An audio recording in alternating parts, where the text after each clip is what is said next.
la bienvenida al doctor Jorge Moreno, decano de la Facultad de Jurisprudencia de la Universidad de Cuenca. Procesos que se siguieron con intensidad por parte del Consejo de Participación Ciudadana y Control Social van culminando. Anteriormente se reorganizó ya la función electoral. En esta semana ha entrado ya en funcionamiento el Consejo de la Judicatura. La Corte Constitucional está también constituida. Hay, sin embargo, observaciones. Se conoce ya los hechos que han empañado al nuevo Consejo Nacional Electoral. La presidenta del Consejo de la Judicatura es criticada por sus nexos y actuaciones dentro del correísmo, aunque ella se declara independiente de todo lo que habría sucedido en materia de influencias del gobierno del presidente Correa. La Corte Constitucional, por otra parte, ha recibido también críticas, en este caso de un destacado jurista cuencano, el doctor Jorge Morales, quien piensa que se ha seguido el procedimiento equivocado para la elección de sus miembros. Quisiéramos la opinión en esta mañana de usted, doctor Moreno, sobre estos procesos que van culminando ya la función de este alto organismo transitorio. Muy buenos días y gracias por la entrevista. Yo creo que entre la estructura correísta que se tuvo y la nueva estructura que se va justamente modificando y consecuentemente reinstitucionalizando, hay un abismo completo. Porque en esa estructura correísta, evidentemente todos, absolutamente todos los titulares de los órganos colegiados que tienen o ejercen potestad estatal, cuanto también de los propios órganos que tienen un solo titular, como son las superintendencias, evidentemente respondían única y exclusivamente a los intereses de quien estaba en el ejercicio del gobierno de turno, es decir, respondían al señor Rafael Correa. Ahora la situación, con todos los errores y equivocaciones que pudo haber tenido justamente el Consejo de Participación Transitorio, evidentemente se observa que por un lado existen fuerzas políticas de algunas organizaciones políticas, que puede estar bien, que puede estar mal, evidentemente está justamente para la crítica. Y yo también puedo hacer una crítica a eso, pero entre lo que nos ha pasado y lo que estamos justamente viviendo, creo que hay un cambio radical, por un lado. Y por otro lado, es obvio también entender de que hay figuras relevantes que han sido designadas. Yo, por ejemplo, considero que la Corte Constitucional, con todo el procedimiento que se ha pasado, si no están los mejores, porque no sé quiénes sean los mejores en el país, pero son personas que tienen un excelente nivel profesional y académico. Y adicionalmente, más o menos, yo diría el 90% de quienes los conozco y con quienes personalmente he conversado, no diría son mis amigos, pero mantenemos muy buenos diálogos y conversaciones, evidentemente son personas con alto profundo ético y de honor. Doctor Moreno, desde algunos sectores se acusa al Consejo de Participación Ciudadana y Control Social Transitorio de arbitrariedad en el proceso de designación de estos nuevos funcionarios, tanto en el Consejo de la Judicatura como ahora en la Corte Constitucional. Hablaba usted hace un momento de que estos profesionales o estos equipos respondían, en este caso, a un solo movimiento, que era el Movimiento Alianza País, y a un solo representante, que es el expresidente Rafael Correa. La situación es distinta ahora, es decir, este proceso de politización, tal y como se ha concebido los procesos por parte del transitorio, ¿realmente enfrenta esta politización de la justicia y de los procesos? En el mundo no hay procesos puros, no hay procesos neutros. En el mundo, el ejercicio de la política de gobierno siempre justamente tiene esa altísima calidad político-partidista. En cualquier país, si usted va a los Estados Unidos de Norteamérica, va a México, va a Europa, evidentemente siempre están las fuerzas políticas conversando y dialogando para buscar los fines y objetivos del país. Yo personalmente creería que deben las fuerzas políticas del Ecuador justamente conversar, dialogar para establecer puntos mínimos de consenso para que cualquier persona que gane el ejercicio del poder no pase esos límites y esos linderos. Eso es lo que ocurre en la gran mayoría de los estados y sobre todo de aquellos estados que han pasado procesos críticos como Chile, como España, para poner un ejemplo, y que probablemente después a lo mejor en Cuba, en Venezuela, suceda algo parecido. En definitiva, siempre habrá críticas a los procedimientos que se realicen, pero yo sí creo que el Consejo de Participación Ciudadana, con todos los errores, probablemente esos errores tuvieron carga de consensos políticos y probablemente también hubo errores de buena fe y en un momento dado, a lo mejor sí, cierta discrecionalidad en la toma de decisiones que muchos lo consideran que fue arbitrariedad. Como usted señala, en varios países hay diversos procedimientos para nombrar cortes u organizaciones de este tipo. En los Estados Unidos, por ejemplo, incluso los jueces de la Corte Suprema son elegidos directamente por decisiones del presidente de la República. En nuestro país, anteriormente estas elecciones se lo hacía a través del voto de los diputados. En todo caso, la mayor aberración que se dio en la pasada década fue esta cooptación del poder, so pretexto de la participación ciudadana.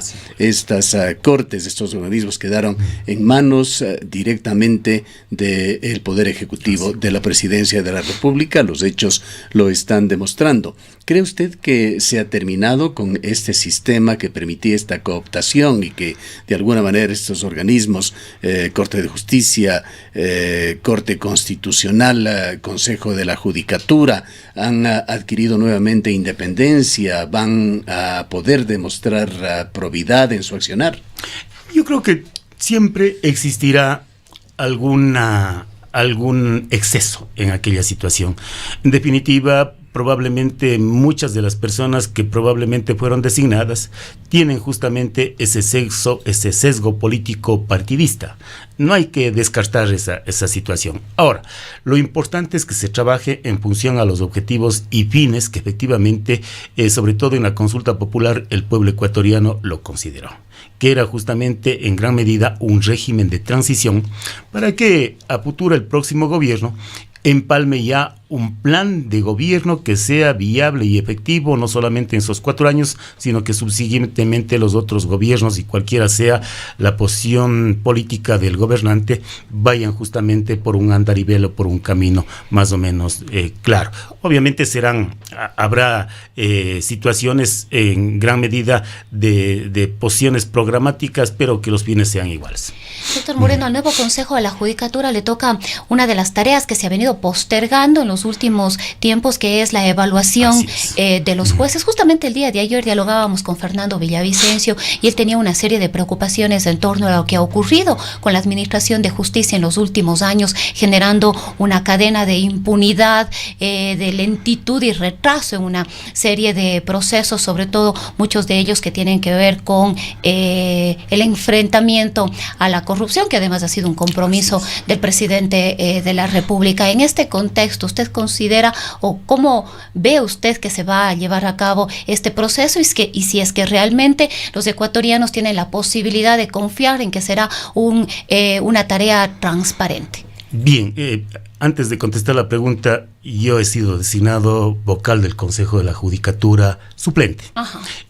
Obviamente no les conozco a los demás miembros, hicimos algún diálogo, alguna conversación el día de la posesión, pero hasta allí y nada más. No tengo un conocimiento profundo de cada uno de ellos, pero personalmente considero de que efectivamente el tema de la administración de justicia sí es de importancia superlativa en el país.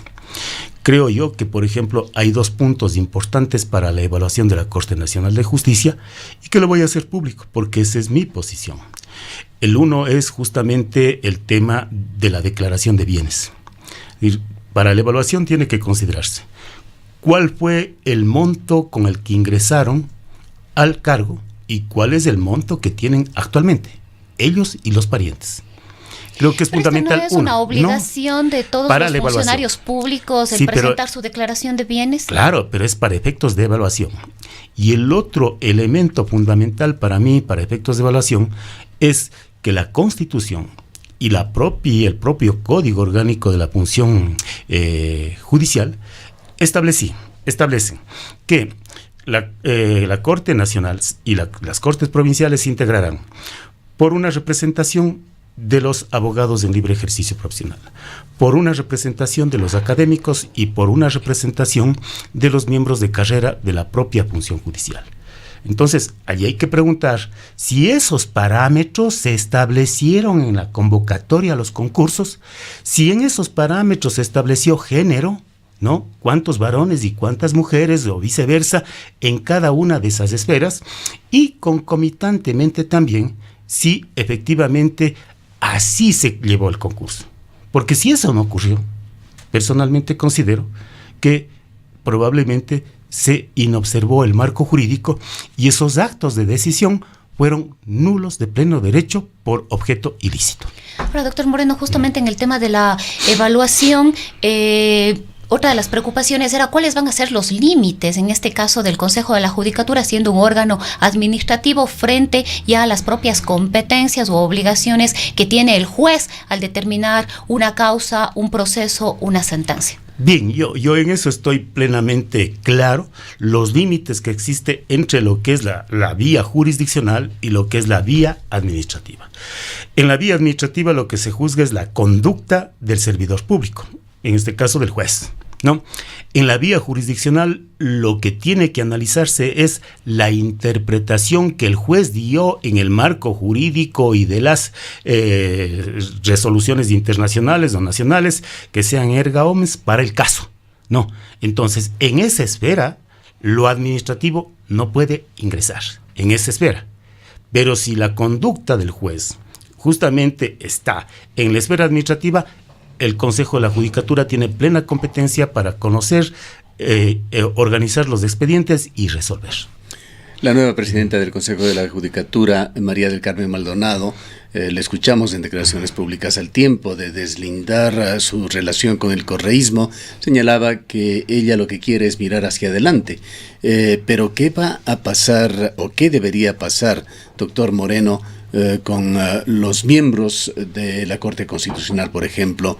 Ellos han sido objeto de denuncias públicas, se ha demostrado, cuentas bancarias con depósitos, con saldos que no se compadecen con sus ingresos. O en el caso del Poder Jurisdiccional, las investigaciones que deberían llevarse en contra de jueces y fiscales que estuvieron a cargo de procesos judiciales en casos de persecución política. Hay que mirar adelante, pero sin olvidar el pasado. No sé en qué términos lo diría la presidenta, pero evidentemente para ir al futuro o para adelantarnos a los hechos, siempre el pasado está presente. Es imperativo, justo lo que yo le manifestaba hace un momento. Por ejemplo, la forma de evaluación de los jueces de la Corte Nacional, de las Cortes Provinciales, debe ser mirando el pasado. Es decir, cómo fueron designados. Entonces también cómo actuaron.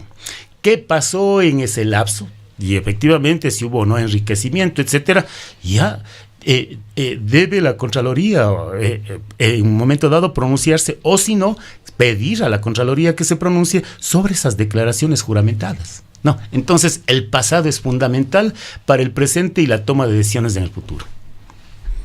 Vayamos a otro tema, al tema internacional, doctor Moreno. Hay una iniciativa que la lleva adelante Uruguay y aparentemente México, que se han declarado como países neutrales en el caso de Venezuela, que quieren reunir a otros países que mantengan la misma línea. México ha insinuado además su intención de convertirse en un mediador en el caso de Venezuela. ¿Cómo mira usted la situación del vecino país, Venezuela, que ha sido reconocido el nuevo gobierno de Juan Guaidó por más de 30 países aproximadamente en el mundo, mientras unos pocos persisten o con esta posición de neutralidad, algunos incluso con un apoyo al gobierno del actual presidente Maduro? Bien, previo a contestar la pregunta, creo que es fundamental para que la ciudadanía tenga una clara percepción del tema, partir de lo que es el poder, ¿no? En las constituciones democráticas se consagra de que la soberanía radica en el pueblo. Cuando decimos la soberanía radica en el pueblo, significa que el titular de ese poder, ¿no?, es el pueblo, que no lo puede ejercer evidentemente. porque no lo puede ejercer, delega el ejercicio de ese poder a autoridades previstas en el marco constitucional, donde se le consagra la esfera de atribuciones a cada uno de ellos para que no se salga. No, ese es el marco en el que nos desenvolvemos. La otra concepción que había era que la soberanía radicaba en el monarca, es decir, en el rey. El dueño del poder y el que ejercía el poder era el rey, y él transmitía ese poder a sus hijos por todas las generaciones que vengan, etc. Y era su voz infalible. Los actos del rey no podían ser materia de impugnación en ninguna vía y tampoco podía equivocarse, y además a él no le juzgaba la ley. No. Entonces, yo creo que partiendo de estos dos elementos, veamos qué es lo que ocurre en Venezuela. A todos nos sorprende y decimos, tenemos allá 2 presidentes. Pero, ¿qué ocurre? Hay un presidente, entre paréntesis, ¿no?, que en el fondo llegó a ejercer ese poder usurpando la función. Y digo usurpando la función porque ganó unas elecciones que previa a su convocatoria conllevó primero meter presos a los políticos de la oposición, para no tener en gran medida la posibilidad de que tenga una contienda electoral democrática, además de que libre. La transparencia del Consejo Nacional Electoral venezolano está totalmente en entredicho. Luego vamos al tema. En definitiva, convoca, ¿no es cierto?, a este referendo para reformar la Constitución con la finalidad de que efectivamente a la Asamblea Nacional, que fue legítimamente la ganadora de esas elecciones y donde sale justamente el señor Guaidó, ¿no?, y donde la oposición tuvo control en todas las juntas receptoras para evitar el fraude, ellos ganaron. ¿Qué le hizo el gobierno? Hizo que la Corte Suprema de Justicia declare que todos los actos que se generen en la Asamblea Nacional son inválidos, que no valen. En definitiva, vea usted cómo una persona, el Ejecutivo, el señor Maduro, comienza a controlar, a través también de este famoso Consejo de Participación Ciudadana, etcétera, controlar todos los poderes. Y todos están subyugados a él. Entonces, los procesos electorales estaban viciados. Hay un principio fundamental en el derecho electoral. Todo proceso electoral debe ser libre, debe ser además de transparente, periódico y democrático. Allí no hubo elecciones libres nunca. Entonces, ese proceso a través del cual tanto la constituyente cuanto el señor Maduro gana la segunda reelección fueron ilegítimos. Y en consecuencia, accede a un segundo mandato el señor Maduro a través de ¿qué? De lo que se llama en la doctrina del derecho la usurpación. Es decir, a través de los actos de fuerza, tomo el poder. Y esos actos, todos los que él ejecuta, son nulos y de ningún valor. Nulos y de ningún valor.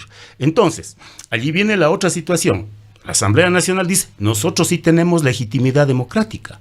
Nosotros sí, ante una situación de usurpación del cargo, podemos designar un presidente y que se convoque a elecciones. Y ese es el producto, en cambio, de otra persona que tiene legitimidad de poder, pero que no lo puede ejercer dentro de Venezuela, porque los actos de fuerza del señor Maduro lo impiden. En este contexto, ¿cuáles son, digamos, las consecuencias? Ya pensemos a nivel, a nivel de la región. Un grupo de países ha reconocido a Juan Guaidó, y Juan Guaidó ha empezado incluso ya a designar a sus representantes, embajadores en los distintos países. Caso Correcto. Ecuador, entendemos que Juan Guaidó ha designado ya a un Correcto. Agregado de negocios, que me parece que es el embajador aquí. Entonces, ¿cuáles son las consecuencias en este caso en la consecuencia de la posesión, usurpando el cargo el señor Maduro? El grupo de Lima se reúne donde están justamente estados sudamericanos en gran medida y desconocen ese mandato porque le ven como ilegítimo en el ejercicio del poder, y obviamente también otros países. Y cuando Guaidó toma el poder, estos países lo que hacen es reconocerle inmediatamente al órgano legítimo del ejercicio del poder. Y claro, la OEA toma decisiones también en ese sentido. Y allí vienen las consecuencias, porque comienza el señor Guaidó a designar también a sus representantes en el exterior, en calidad de embajadores, diplomáticos, representantes de negocios, etcétera. Y los países también, sobre todo en la órbita democrática, comienzan a tomar decisiones incluso en lo económico. Y no le permiten, por ejemplo, que el señor Maduro pueda manejar los recursos que tiene en Gran Bretaña, por por ejemplo, en el tema del oro, que quiso sacar más de 1.200 millones, ¿no? Como también en el tema del petróleo de PDVSA en los Estados Unidos. Entonces, allí viene una situación que quiero recalcar. China y Rusia lo apoyan, ¿no es cierto?, al señor Maduro. Pero, ojo, deben estar muy preocupados de que a partir justamente de esta situación no podrán firmar convenios de préstamos de recursos económicos, porque luego el gobierno de Guaidó, cualquiera le va a decir: yo no reconozco esa deuda porque es ilegítima, fue firmada por un usurpador del cargo, esos actos son nulos, de ningún valor, y nosotros somos los representantes. Va a ir ese tema al arbitraje internacional, y allí probablemente la tesis de Maduro pierde, y por lo tanto esa deuda no lo podrán recuperar ni los rusos ni los chinos. Pero volviendo a su elucubración original sobre en dónde radica el poder, doctor Moreno, en Venezuela se está viviendo una situación sui generis. El pueblo evidentemente está con Guaidó, más allá de las concentraciones que aún exhibe eventualmente Maduro. El sábado habrá otro enfrentamiento de fuerzas en las calles.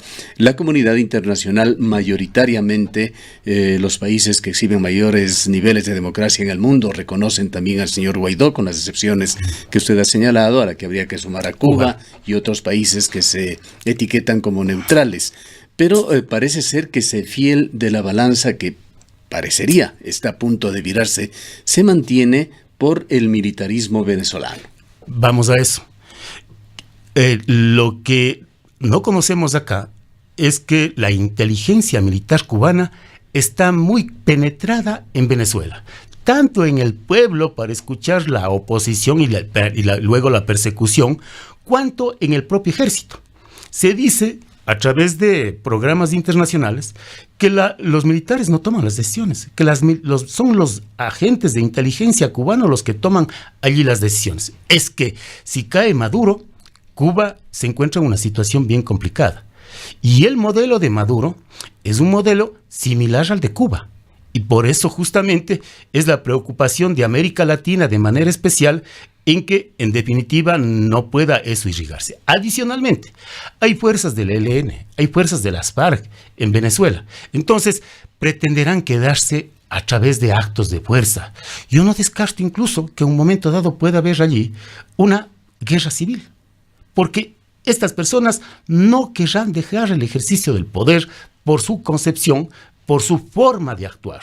Entonces la situación sí se vuelve compleja. Ahora, Estados Unidos apuesta a la asfixia económica del régimen de Maduro, con una situación muy dramática que se vive ya en Venezuela y que se va a agravar en los próximos días. ¿Qué otro tipo de ingredientes podrían significar que se llegue ya a una situación detonante en la que definitivamente se vislumbre una solución, una salida a esta crisis venezolana? La crisis y la asfixia norteamericana puede dar sus resultados, ¿no? Pero indudablemente también será el pueblo venezolano y sobre todo una ruptura en las Fuerzas Armadas las que decida de mejor manera la suerte. Yo no comparto, por ejemplo, ni que México ni que Uruguay se presten como mediadores, porque lo que quiere el señor Maduro es seguir ganando tiempo, sabiendo que estos dos países y sobre todo México utiliza esa política. Cuando el presidente AMLO, cuando se posesionó, lo dijo: hermano, amigo mío, Maduro aquí presente. Entonces, implícitamente está en esa misma línea, y eso ha sido criticado al interior de los Estados Unidos de México, ¿no? Y Uruguay, que ha tenido una posición ambivalente en esta situación. Entonces yo creo que la decisión tiene que ser una presión internacional externa de los países de América, de los países europeos, sobre todo de la esfera democrática, para que la situación se cambie. Ese pueblo se está muriendo de hambre. Ecuador, al margen de las razones, algunos señalan que es por conveniencias del momento, pero de cualquier manera, ¿considera usted está ya en lo correcto, con la mira correcta sobre eso? Es lo correcto. Estamos los estados democráticos defendiendo una posición democrática ante un modelo eminentemente totalitarista que quiere imponerse justamente en la República de Venezuela con el señor Maduro. Queremos agradecerle por su presencia al doctor Jorge Moreno, decano de la Facultad de Jurisprudencia de la Universidad de Cuenca. Nos hemos referido a la reorganización de importantes organismos del Estado ecuatoriano tras el proceso que llevó adelante el Consejo de Participación Ciudadana y Control Social Transitorio, y brevemente también al tema internacional de la situación de Venezuela.